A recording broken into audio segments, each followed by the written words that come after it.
যুক্তরাষ্ট্রের president Donald ট্রাম্পের অভিষেক অনুষ্ঠানে যোগ দিচ্ছেন না প্রতিবেশী দেশ কানাডার প্রধানমন্ত্রী জাস্টিন ট্রুডো। এনডিটিভি জানিয়েছে, কানাডা সরকারের কোনো প্রতিনিধিকেও অনুষ্ঠানে যোগ দেওয়ার জন্য যুক্তরাষ্ট্রে পাঠানো হবে না বলে জানিয়েছে কানাডার কূটনৈতিক অফিস।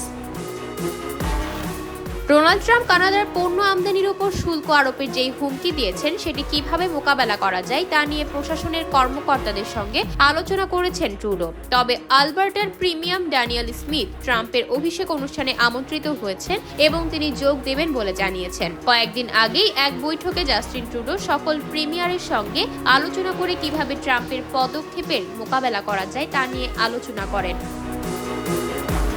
ট্রুডোর ডাকা মিটিংয়ে সকল প্রিমিয়ার একমত পোষণ করলেও আলবার্টার প্রিমিয়ার ড্যানিয়েল স্মিথ ভিন্ন মত পোষণ করেন। এমনকি তিনি যৌথ বিবৃতিতেও স্বাক্ষর করেননি। জানা গেছে, ডোনাল্ড ট্রাম্পের অভিষেক অনুষ্ঠানে মেটা এবং আমাজন $1 মিলিয়ন করে অনুদান দিচ্ছে। ওপেন এআই এর সিইও স্যাম আল্টম্যান ব্যক্তিগতভাবে দিচ্ছেন $1 মিলিয়ন।